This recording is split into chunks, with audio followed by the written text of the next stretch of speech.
ngwino uretse kugenda ngwino ubanze urebe ukuntu bateka ifiriti n'umureti bya bindi bita sipesiyare.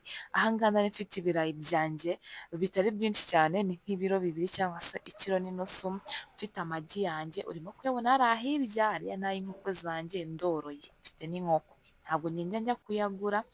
So ibirayi nyine urabanza ukabikatamo gake gake, ukabikatamo udufiriti dutoya, urabona ndi kubikata ndabikata udufiriti dukeya nyine hafi aho ngaho. Ubwo niko ke nari ncamukije agasafuriya k'amavuta kugira ngo udufiriti niguta ntunagamo, amavuta yari yahiye tayari, udufiriti ndi kuvuga ndaje mpite ntushyiramo ubundi duhite dushya. Agapano kanjye ndimo ndagatunganya, ndimo ndagashyushya nyine karimo karumuka. Aha ngaha agafiriti tayari kari gahiye, urumva urabona ukuntu karimo karabira agafiriti kanjye. Ibitunguru sasa nabyo ndavuga kankate mpite nkushyira mu magi, ngayo rero amagi nahise nyamenagura nyashyira mu kantu ndi buze kuyakorogeramo, bya bitunguru ndi buze kubishyiramo aha ngaha, ubundi ngende mbikorogana nyine. Ni uko nabanje gukoroga nyine ngo uriya muhondo wivange n'umweru neza, nindangiza mbone gushyiramo ibitunguru byanjye. Hano rero nashyizemo n'akunyu gake. Umunyu ugufasha ikintu kugira ngo ibintu bitareduka nyine cyane bite bivamo. Hano rero nari maze guhisha agafiriti ka mbere nkagashyira ku ipanu, ushyiraho agafiriti gakeya nyine ibintu bigiye bitandukanye, kugira ngo nuza gusukamo rwa ruvange rw'amagi uze kubona aho bijya. Ibi bintu wabibonye njyana n'umwanditsi, urabona ukuntu bisa neza we, amagi n'ibitunguru nabivanze neza ndimo ndabisuka, urabona ukuntu bimanuka nyine bitarenduka, ni kubera wa munyu nashyizemo. Aha ngaha urabona nyine ko byari bitangiye bisa neza. Uragenda nyine ukajya ubivanga neza, ibitunguru ukabitiza hose bikivanga kugira ngo bize kuza kuba bifite luku nziza nyine bibereye umuntu uzi kubirya aze kubirya bifite tayari. Aha ngaha nyine bashyizemo umuriro muke kugira ngo uri kubibona ko ari umuriro muke, niyo mpamvu uri kubona byatinze kugira bisa naho bifata.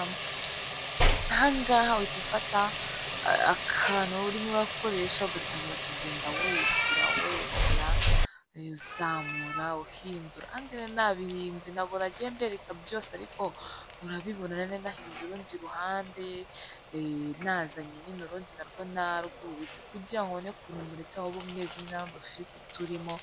Ni uko wegura ukabona ntabwo bitandukanye, wakanda kare none ukabona bimeze neza do. Aha nari nshyizeho akandi kabisa, ariko iyi ngiyi yashatse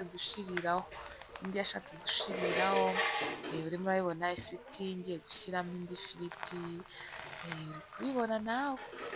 Njyewe natangiye kumva nyine nshonje, natangiye kugira amerwe. Aha ngaha sipesiyare yawe batangiye kuguhumurira. Ni uko nguko nyine ubundi ibintu bitegurwa, finari bikaba birarangiye, iminota 3 gusa ukaba urariye, utuntu twawe turarangiye. Reka nze mu kanya tugaruke turya, mwumva ukuntu bimeze. Murakoze. So reka nongere babwire ngo mukore subscribe niba naribagiye kubibabwira, munkandire aho ngaho. Ese mwarahindutse mukoze ku karayike, mugakanda subscribe, mugakanda share, byaba bibatwaye iki? Mwabiki mwagiye mureka umutima mubi, mwagiye mureka kuba abana babi, mwarahindutse. Ni Brando TV show, mwakoze kubana nanjye. Mvuze ngo bon appetit, mwavuga ngo ndi umugome. Bon appetit mwese. Murebe ukuntu umureti wanjye wari umeze neza, sipesiyare yanjye imeze neza, ariko iyi ngiyi ntabwo yari ifite umubyimba munini. Njye ntabwo nkunda kimwe kiba kibyibushye, nikunda kano kaba gafite nyine agapaseri gatoya. Reba ukuntu kameze,